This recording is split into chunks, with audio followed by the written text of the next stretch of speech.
Welcome everyone to the kitchen table for this very special event where I am going to be joined by a special guest. Before we do that, as is tradition on this channel, the beverage of choice this evening is a rather marvellous Barossa Cabernet Sauvignon Merlot from Australia. You probably can't see that because of the light, but let me just tell you, it's called VAT 27. It's fantastic. So to everyone watching, cheers. Fantastic. So tonight on the kitchen table, I am joined by Mr. Ed Wyndham from DJI, who is North American Forum Support for DJI. Thank you, Ed. Hi there, and welcome to the kitchen table. Simon, it's a pleasure to be here. Thank you very much indeed for coming. I really appreciate it. I think all my subscribers and viewers and the many people who put questions in appreciate it. It's very nice to see a face from DJI, and I thank you and DJI for giving us the time to come onto this channel. So the format for today is we've got a list of questions that you, the viewers, have sent in. Thank you for those, guys. There were lots of similar questions which I've pulled together. I've also got some questions that are really quite interesting that I thought that I've pulled through. We will not get through all your questions, but Ed has kindly given us a fair amount of his time, and we're going to go through as many as we can. So Ed, if you're okay, I think we should just crash in with the first one, if that's okay with you. Yep, let's go ahead and get it started. Fantastic. Okay, so the first question is one that we had from a few people. I've got Steve from the USA, Phil from the UK, Jean from Switzerland, so a bit of an international flavour to this one. And it's basically about DJI's kind of service and their customer support. And people have been saying, look, there's been a bit of perhaps an unfortunate reputation that some people have given DJI with the service not being up to scratch, some delays in repair in the repair centres, some inconsistencies with what the messages staff are giving across, issues with parts that people can do their own repairs with and so on. So they'd like to know what DJI are going to do to sort of resolve some of those issues and become a little bit more kind of customer focused. Well, DJI as a company has recognized the fact that obviously our customers are our bread and butter, and as such, we really need to take care of them, and that's one of the reasons why I'm here as part of North American Forum Support. What I will say is that starting back in actually October of last year, plans were made to have a North American Forum Support, or North American Forum Support, North American Service Center in LA. And to ramp that up. So, as you know, everything doesn't happen very quickly, or at least as quickly as people would like. And so, as a result of that, doors didn't get open on the service center until December, and they really weren't up and operating until the beginning of February. They were actually taking support calls on cell phones. And if you imagine the volume of calls coming through, made for an unpleasant experience for the users. Sure. I joined the company in February of this year to add my expertise in the multiple forums that DJI supports in their products and their customers. And just recently, our service center moved into a brand new warehouse in Torrance. That's going to give us a couple of things. One, the size of facility will allow us to expand both our customer care specialists that answer the phones as well as our service specialists that do the repairs. It will also give us a larger warehouse space. So while things are still in the process of getting fixed, it is improving daily. Okay. So is this part of it sounds like, well, so this is obviously something that's, you don't just move into office space, so it sounds like this has been sort of in the pipeline for a little while. I would say one of the comments that seemed to come across and you've got a lot of fans out there as DJI, as a lot of the questions, I have people who are coming in and just saying, just let them know that their product's brilliant, which is nice, but I think one of the things maybe could be a lesson for DJI is that I think people would appreciate just being told some of this stuff sometimes, because I think they would cut a bit more slack if they knew it was in the pipe. Now I understand there's commercial sensitivity, but I think it's great that you're here for a start and can tell us these things, and you never know going forward. I think the more information that DJI can come out with that obviously isn't commercially sensitive, I think you're going to appease a lot of people, because as you know, sometimes not knowing or not hearing anything, people will assume the worst. Right. No, I understand that. And a lot of it has to do with the culture. The company is in mainland China, and so I don't know if you remember some of the products that they've brought out. They announced the product one day, and then the next day, another Chinese company has already cloned it and has it on the market. Yeah, and so that goes for a lot of stuff. That goes for fridges and all sorts, not just but especially for the electronics. Yeah. Right, especially when you consider the amount of R&D time that goes into DJI products as significant, and to have somebody reverse engineer something that quickly is disheartening, to say the least.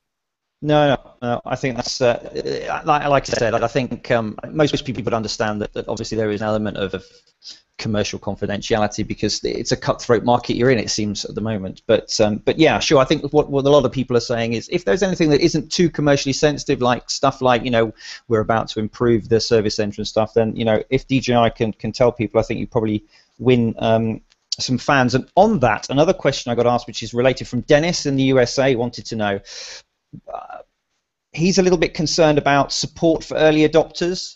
One of the things he said was, look, we're all assuming, and I understand you're not going to make any comment on this whatsoever, but we're all assuming there's a Phantom 3 not too far away. But what his question was, how long will DJI intend to support its current product range with spare parts and repair facilities and firmware updates? Well, I mean, that is a question that's difficult to answer, because I think it's going to be product dependent. I do know that we've had several discussions on the early Zenmuse gimbals. Okay. Certain things were promised, ramping and damping to specifically, that was promised over a year ago. I know that I had a conversation with DJI. They are currently working on that and some of the other firmware issues that have been requested on the part of users. I agree. Maybe we should do a better job of just going, this product is no longer going to be supported as of this date. Other companies do that. They do. It's true. And that's probably something that that we should do a better job of, because I mean, it's unrealistic to expect a company to continue to support legacy products forever. Yeah, sure. I had one customer that wanted us to replace a GPS that was recalled over a year and a half ago. Yeah, that's not really going to happen, is it? No, not going to happen. So, it's one of those things. But as you say, though, I mean, perhaps it's more of a communication thing. I think people would realize that you're not going to you can't as a company keep a big inventory for a first generation product when you're bringing out a third and a fourth generation product forever.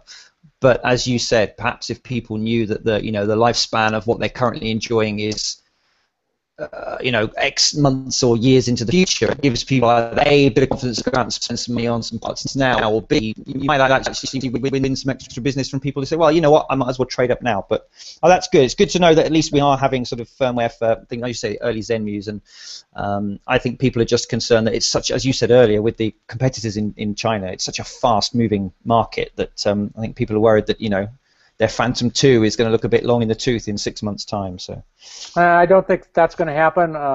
The Phantom 2 probably has a bit more in terms of legs. I mean, there's now 3 Phantom 2 products out. Yeah. The Phantom 2, the Vision Plus, and the Vision. And I know that rumors are circulating about a Phantom 3 coming. I wish I knew as much as some of these people claim they did. Well, we all like a good rumor, because when there's nothing else to talk about, we'll have to fill the space with something. We all do that, so that's good to know.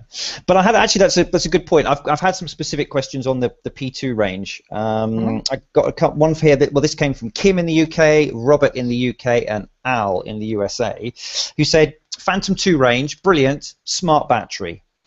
We've had some reported issues of some of the smart batteries giving, how did they put it, a false low battery alert. Some seem to have a sort of just fail or get very imbalanced cells quite early on in their life, or the flight time isn't quite. DJI aware of these issues? Do they know what's causing it? What should people do if they think they've got a battery that's sort of behaving in this way?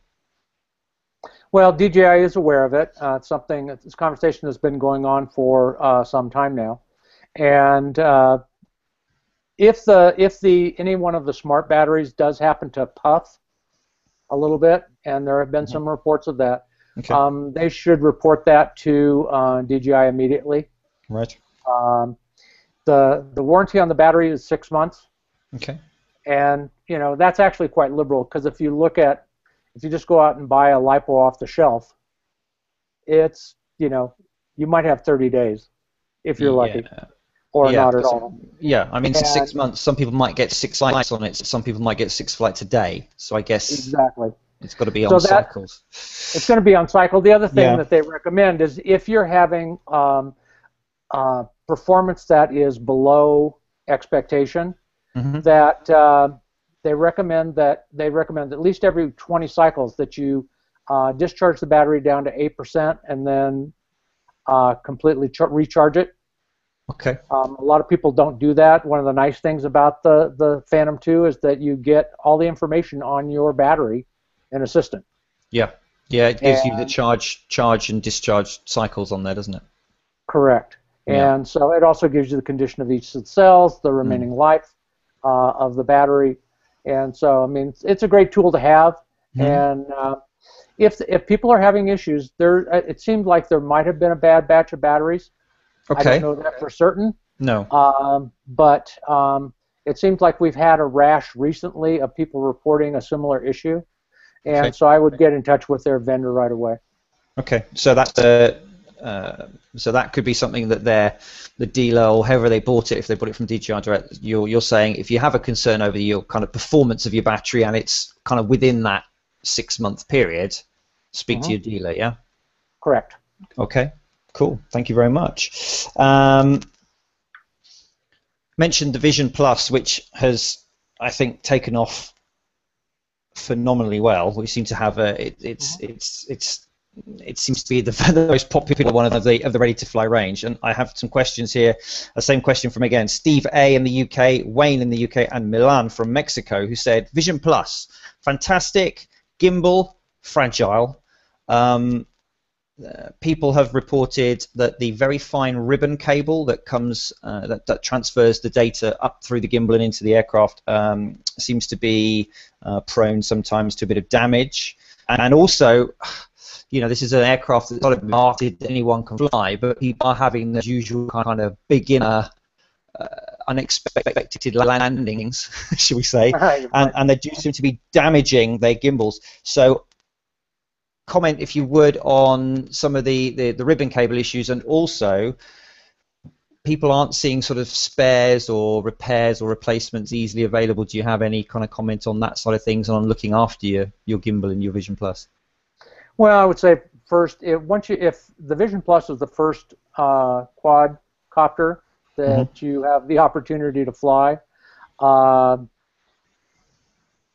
would probably go find a Vision 1 or a Phantom 1 someplace as a beater just to learn. Even though DJI just recently dropped the price, it's still the top of the line for the Phantom 2 series. That's true. And as such, I mean, it's a significant investment for a lot of people to have in the air.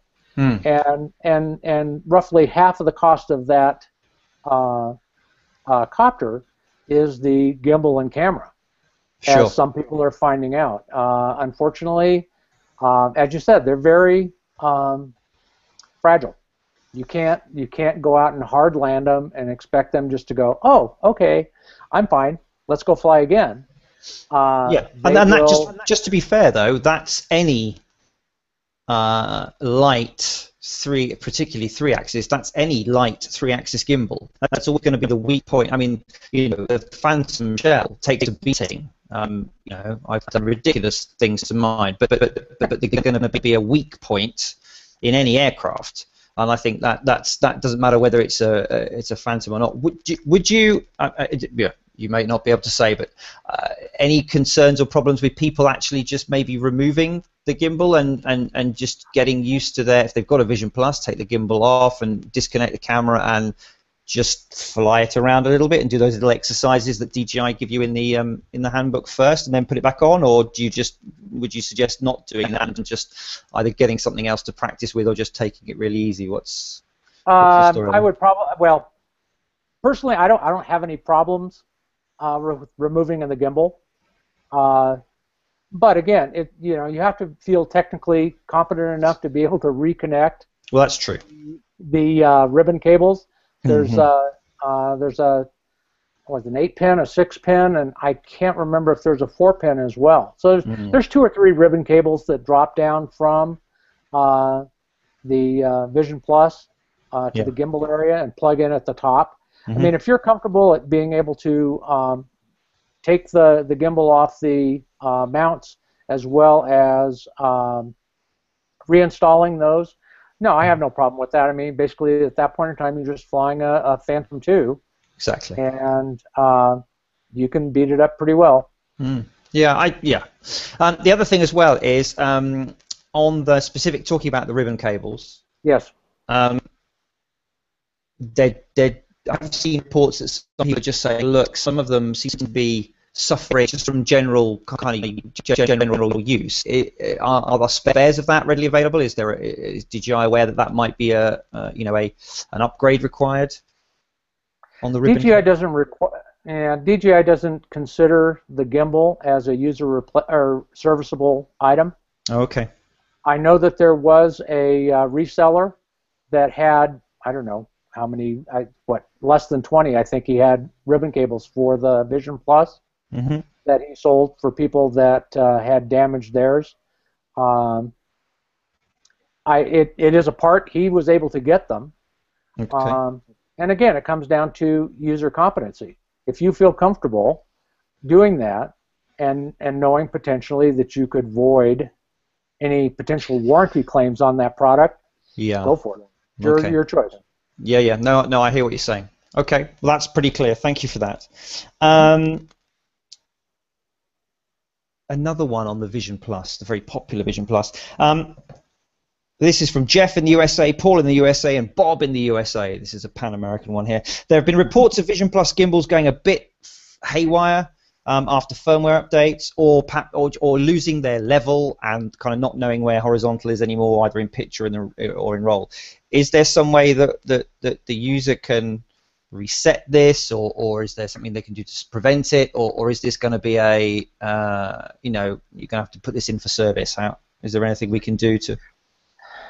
Basically, what I would recommend is go through and make sure all your firmware is up to date on both the Vision Plus and on the gimbal itself. There really is, again, there's really no user serviceable items within the gimbal within the gimbal, let's say. Okay. So if it happens to be an IMU issue, which the gimbal does contain its own IMU, right. Then that's going to be a DJI Service Center item. Okay, but that is something that can be repaired, but it's something that needs to be done at a service center tech level rather than something that because I've seen, I'm sure other people have seen videos of people taking the back off the camera unit and readjusting. You, of course, would, as you've just said very clearly, there are no user serviceable parts of the gimbal, so that's probably something to be concerned about if you're worried about the value left in your warranty, shall we say? Correct. And I mean, if you're out of warranty, if you're not concerned, then obviously we can't prevent users from self-service. No, and in fact, for the other aircraft and for other parts, DJI do provide quite a large range of parts. We can, they provide for us to buy from dealers, ESCs, motors, receivers. There's all sorts of things that I'm sure people have blown up when they're trying to do mods, and we can get those parts. But so would it be a good rule of thumb to say if you can't get a replacement part that you're looking at, that's probably because DJI really don't want you to replace it, and you need to maybe send it in? I would say that's probably pretty safe to say. I mean, if you look at the H3 2D gimbal, there's a way to reset that gimbal if the firmware upgrade does not go well. Yes. And I've heard that there's a way to do that on the H3 3D. I have not seen anything from DJI in terms of how to accomplish that. Right. But that's an area where they went, okay, this is the way you can do it, and we put it out in the forum so that people were aware of it. So if they can have the flexibility, they certainly will get it out to the users to be able to use. Okay, that's great.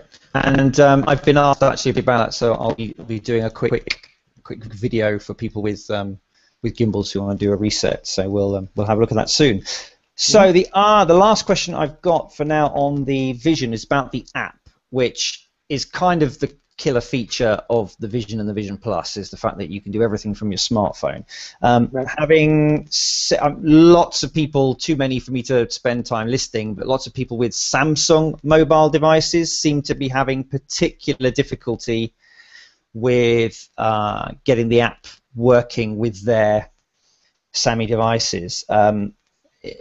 Is there anything that DJI recommends? Is there any kind of known particular issue with Samsung? I mean, I know firmware, different versions of Android and different skins and stuff, but is there anything that people can do to try and maximize their chances of getting it to work with their mobile device?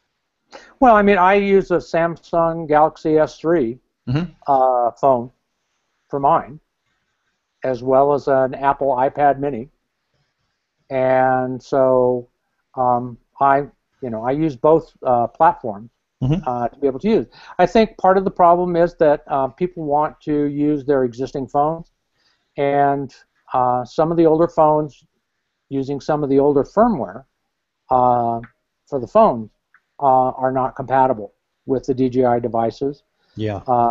And if you look at the manual and look at the wiki, it has a list, not all inclusive, of devices that have been proven to work with the Vision and the Vision Plus.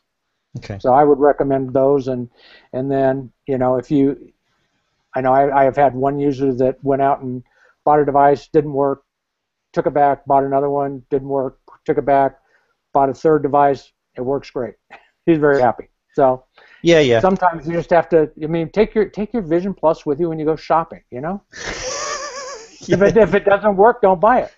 Yeah. Like going to the cell phone store. I just want to test this in the car parking on the back. Just let me take a photo of the store. They might give you a discount if it goes up on their publicity. That'd be quite good. Yes, okay, so bottom line is. Take your props off. yeah. Well, unless you are going to go out and fly it in the parking lot, in which case take it with you. No, I can't condone that. So bottom line is, if you've got a fairly recent, latest generation mobile device with a powerful processor, because obviously the app's doing a lot of two-way video and other bits and pieces, that should get you somewhere down the route.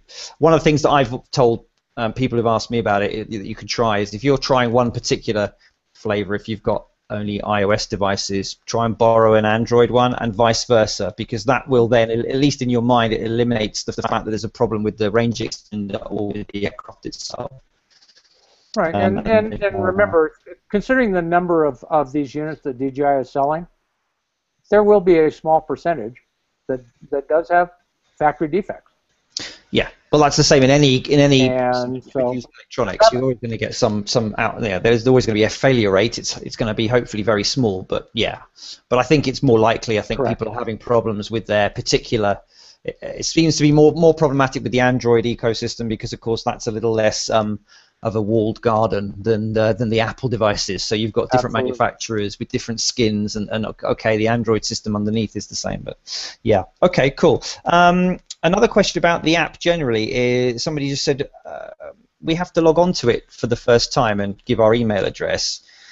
Is DJI spying on our flights, says Joseph from Australia?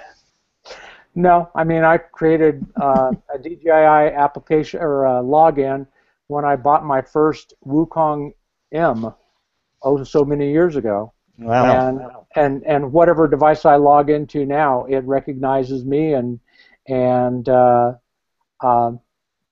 I think they're keeping track of us?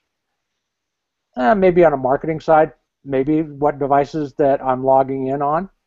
I mean, once you've registered once, you don't go in and go, okay, well, now you have to register this product. Now you have to register this product. No, that's true, actually. No, that is true. Yes, you're correct, because like you say, if you've done it once and then you get a new device or you download, because I've done that before, I've downloaded the app onto my tablet and certain to use it, and it doesn't, once you just put your credentials in, you don't have to redo anything. It just knows it's you. So, yep.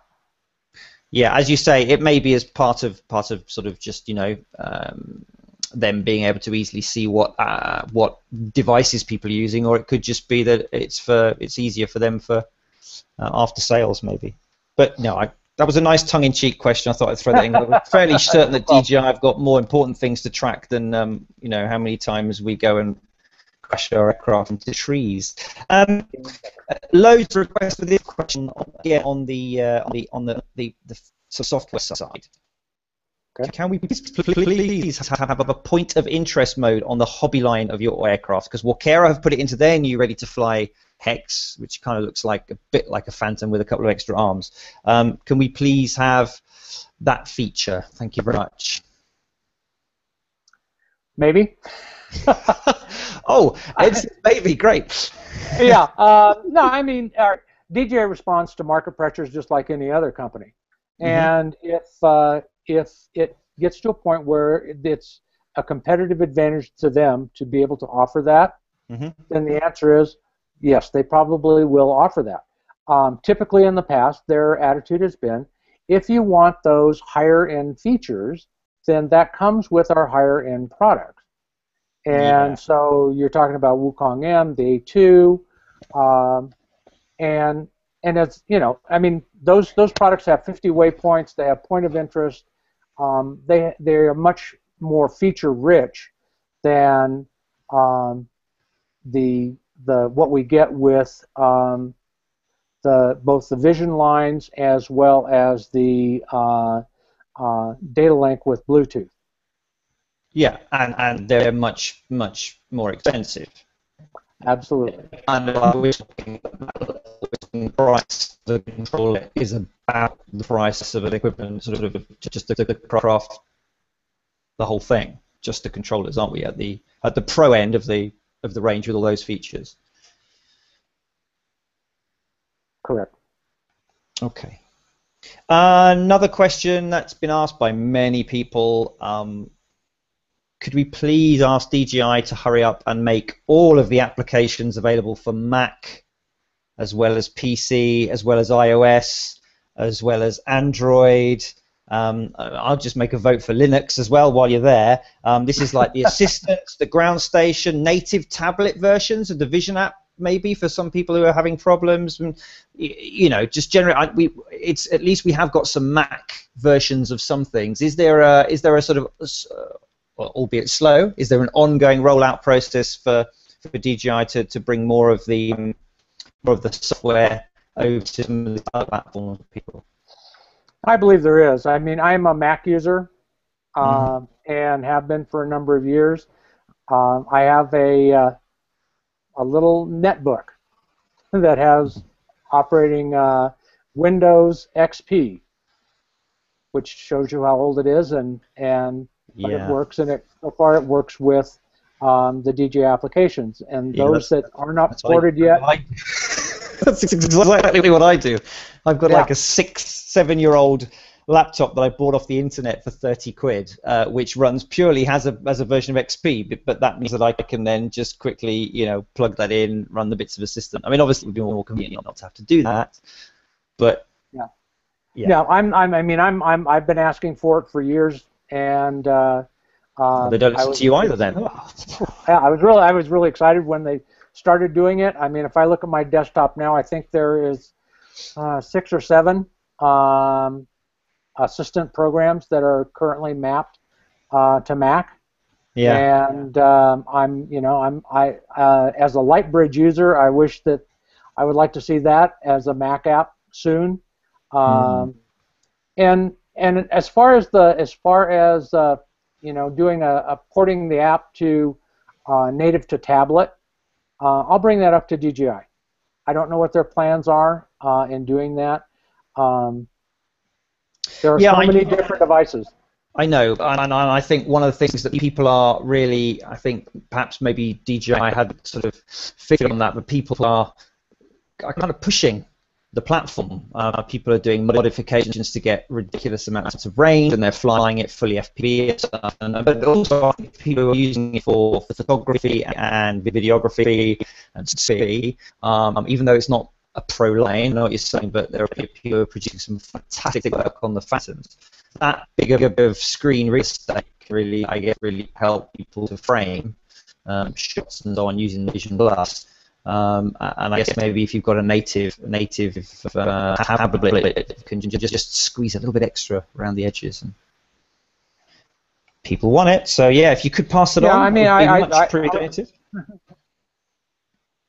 My pleasure. Thank you very much. Now. Yeah, here's a question that had so many people. I've put it in capital letters to make sure I asked it, to brace yourself.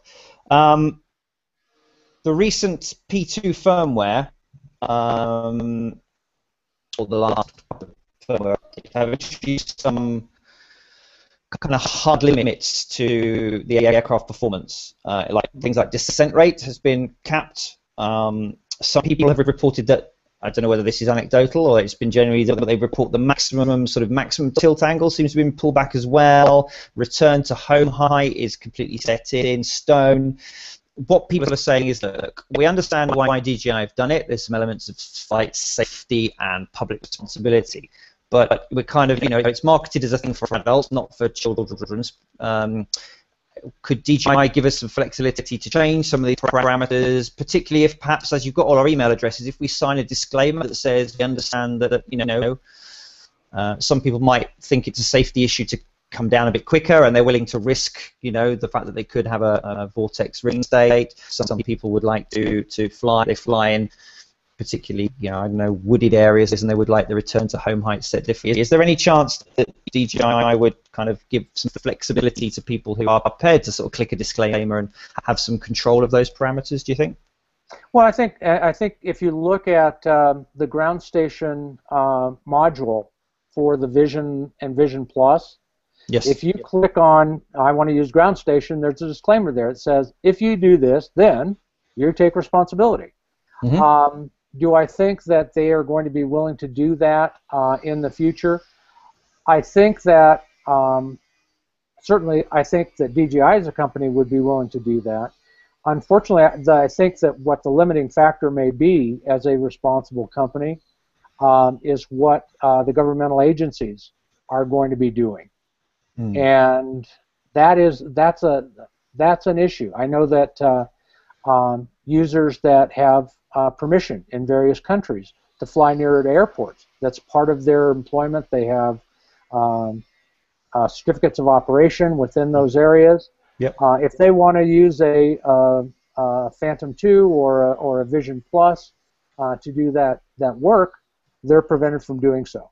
And there has been some discussion about how we might be able to do that for those users, how we might be able to do that for municipalities and governmental agencies.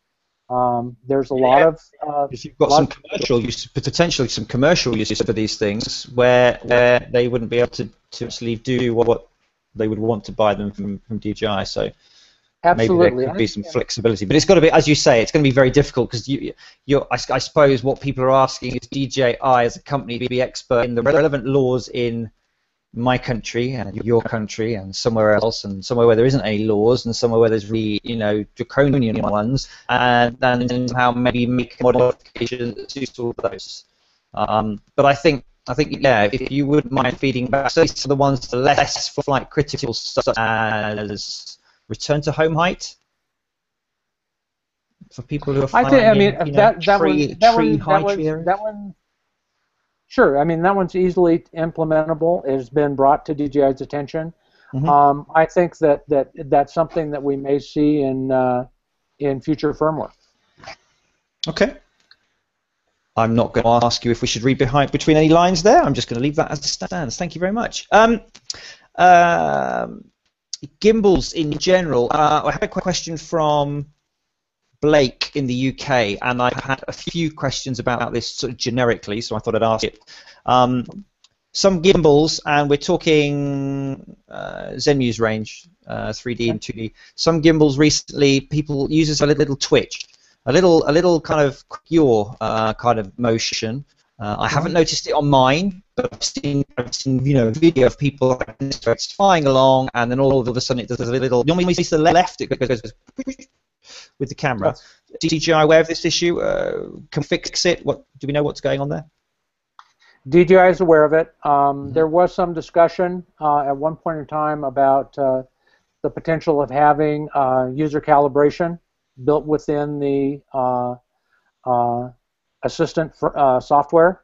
I don't know where they're at in terms of that development. I think again, it's one of those things where make sure your software and firmware is all up to date. I know that there are a lot of people that are reluctant to upgrade firmware because they go, well, it's flying well the way it is, and I don't like the new restrictions, and so. I was going to say, yeah, those hard limits, because there's some people avoiding those. Exactly. I'm going to stay here. The unfortunate part of that is that there may be unintended consequences to that. There may be a fix to their other issues, and they will never know that because of the fact that they will refuse to update. Okay, so would it be fair that if I read between those lines again, I'm doing a lot of this, but seriously, would it be fair then to say that from DJI's point of view, if they release firmware and then they release sort of subsequent firmware for accessories, as far as DJI's point of view, it's all designed to work each with the other's latest version. So if you are running old versions of one but a new version of the other, that could potentially be causing issues.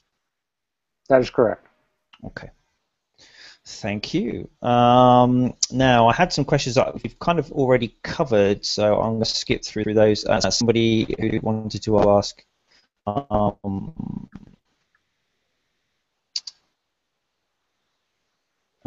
have we gone? Oh, yeah, we had several questions. Sam in the USA, Drew in the Isle of Man wanted to ask about, hey, well, I'll ask it. I think you've covered it in previous bits. So would DJI consider giving us a few more bells and whistles in the Vision Plus Waypoints system to give us some more of the features that the full ground station users enjoy, like saving emissions? They've put, even if it costs us extra money, could DJI maybe, we understand, I think they understand the fact that you wouldn't want to dilute the people who've gone out, bought the ground station at some costs to themselves. But if maybe DJI could introduce a paid feature in the app, I don't know if the reason why they haven't done that is because it's not technically possible. But I'm guessing you're going to say DJI's response would be, we understand, but if you'd like the full featured ground station, here's where you can buy it. That's part of it. The other part of it is that it has been brought up to DJI in terms of a paid service. Okay, I want to add a menu of services X, Y, and Z, and yes. So the cost will be this, and you can buy those add-on modules through the App Store or through Play Store, and I don't know where they're at on that, but it has been presented to them, so yes, they are aware of it. Okay. Well, it's not fair. You're not sharing. Not sharing what? Your favorite beverage. Oh, this. Well, if DJI have come up a way of me doing a delivery by drone across the Atlantic, then you're more than welcome. I'll strap this to the P2 and you can send it across. I'll wait for that to happen. I'm sorry. See. Right. This was really interesting. It's not so much a question as a suggestion, but I thought it was very interesting. It's from Todd in the USA. He said, as DJI is kind of one of the big market leaders in this kind of thing, have they considered offering some sort of training or certified kind of pilot courses or something similar via the dealer network or maybe through some third parties? And he suggested that this would help to overcome some of the negative press about drones and some of the poor piloting practices that are maybe kind of re-emphasizing that bad press. I just thought that was an interesting suggestion and sort of want to know what you thought. No, I think it's a great suggestion. I know that there are several dealers that sponsor training programs. The AMA here in the United States has pilot training programs, and so I mean there are venues. As a company, will we provide a certification program? That I'm not sure of. My gut tells me probably not, but I've been proven wrong before. That's true. I think maybe his idea was not so much that the company does it, but that maybe if you are an authorized DJI dealer and you can, I guess you have to prove to DJI somehow that you are competent, maybe it could be done via the dealer network. Certain dealers could apply to offer this as part of their sales package, I guess. You buy it from us, you can come down to our little field and we will give you the basics. I just thought that was an interesting idea. No, developing customer loyalty is very important for any dealer.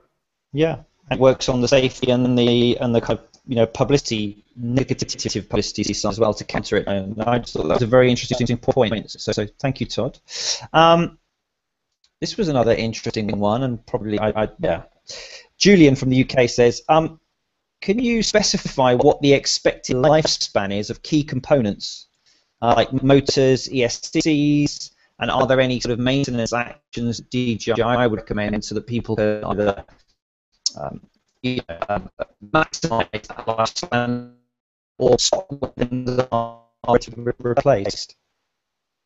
Well, I mean, what she's talking about is mean time before failure. Yes. And I think DJI has demonstrated in their flying cage that their craft is able and capable of sustained flight for, what, 72 straight hours? Yes, they did that recently, didn't they? Put that video out for 72 hours. Absolutely. And of course, for you and I to fly 72 hours, that's a long time. Yeah, I think 72 real-world hours. By the time you've done a bit of landing, a bit of battery swapping, a bit of right. chat and everything else, you've got to fill a fair few flying days in the field before you hit that kind of number. Right. And of course, you're not getting that heat cycle as well. I mean, those motors are, the ESCs are. We can't do 72 hours straight like that because obviously we would do maybe 3 or 4 hours in one day, and then everything would cool down. It would go in the box for a couple of days and then come out again. So it's a bit of an extreme test. Right, and where you live has an effect as well. I mean, where you live, your temperatures are more moderate. When I'm in Las Vegas, I'm out flying at 112 degrees ambient temperature. My heart bleeds. It's fun. It's dry heat. Yeah. You got to complain about warmth now. Yeah. Right, and so we have users that are flying in all kinds of extreme conditions, high altitudes, high temperatures, low altitudes, low temperatures, and as such, I mean, it's hard to gauge how a component's going to react given all those variables. So, I mean, my takeaway on something like that would be, make sure that you maintain your craft, go through and have a proper pre-flight checklist before you go fly, and you'll save yourself a lot of grief in the long run. No, I absolutely agree, and I've been taken to task on it before, and people saying, these are toy airplanes, what are you doing? But my philosophy and everything is that if you've got so much money that one of these is a drop in the ocean, then you might as well just buy 10, and then when you well, one goes wrong, you can quickly, immediately bring another one out. But for the rest of us, as mere mortals, it just makes financial sense to me to check there's no play in the bearings, and there's no grinding in that motor when you turn it, and there's no cracks, and it just makes sense. And I like a checklist because we've all been there. Well, I certainly have anyway. Maybe we haven't all been there, but I've been there where you get distracted slightly. Somebody's talking to you about how great your aircraft is, and then you miss something crucial, like flying around for 20 minutes thinking you're recording, and I haven't switched the GoPro on. But that's the thing that if you had a checklist, last thing on the checklist, press the shutter, it would be fine. But there we go. Right. Well, I'll just add to that. One of the nice things about the new Vision and Vision Plus app is if you look in the upper right-hand corner, there's what looks like a sheaf of papers. If you press on that, it brings down just what we're talking about. It brings down a pre-flight checklist. It talks about how to calibrate your compass and allows you to, from the app itself, press an icon and start the calibration process without having to switch the transmitter. And people getting frustrated with being able to the timing right on the get the calibration. That's 6 or 7 times. Maybe it's 8. I don't know. I find getting to double figures. I always find this is the best. But interesting compass calibration. Now, those who are regular, and bless you, and you must be mad and go and get a light. But those of you who are regular viewers know that I have a particular, not a theory, I have a particular attitude towards calibrating the compass. So Simon from the kitchen table wants to ask Ed, does Ed calibrate before every flying session, or only when the aircraft shows signs of drifting? When I move from one flying location to another, I always calibrate. Define what you mean, like the front of the house and the back of the house, or? Well, I mean, actually, yes. If I was flying from the front of the house over a concrete driveway with a lot of rebar versus flying from the back of my house in a large grassy area, then those are different environments for the compass. So it would just, in my mind, it justifies a compass calibration. Typically, where I fly are in open fields that can be separated by miles. This last month, I flew out in the desert in an old abandoned gold mine with a group from Photoshop World. I also fly at our AMA field. And so every time I go out, I do calibrate. It just, I mean, if I upgrade the firmware, I calibrate. If I add a component, I calibrate. Yeah. No, I agree with some of those. I mean, I'm the same. On firmware update, first flight out, calibrate. If I've added something, calibrate. If I've taken it back off again, don't forget, recalibrate. But I don't know, my philosophy is slightly different from yours in that I think, personally, I've probably got more chance of, if I calibrate more frequently, I've got more chance of doing a bad calibration by not noticing the big iron manhole cover that's next to me, or the underground pipe work, and ending up with a bad calibration. So what I personally, and this is purely personal, what I personally do is before every flight, I pop that aircraft up into a 10-foot hover and I watch it like a hawk. And if there's anything out of the ordinary, if I've got any sort of circling motion in that hover, or it doesn't look right, then I bring it down and calibrate. If it looks right in the hover, then I fly on, because yeah, I've had a bad calibration where I nearly, in the early days, where I did it somewhere stupid. It was obviously stupid now that I look back on it, but at the time, sheltering from a winter breeze next to a car and a metal railing was not a good place to calibrate the compass. But nevertheless, that's kind of just my... There seem to be two camps. There seem to be the calibrate every time camp and the only calibrate it you need it camp. And both of us think we're right. Yeah, I know some guys that calibrate before every single flight, even at the same location. So I swap the battery, they calibrate. I'm not that anal. No, I think there's only so much. And until recently, all that switching up and down of the switches, you're going to break your transmitter if you're going to be calibrating that frequently. Ed, look, you've been more than generous with your time. We've overrun on what I know you said was available, so I'm going to stop it there. I think I've answered most of the really sort of the questions which had multiple questions, and I've answered some of the ones that I think people found interesting wanted to ask.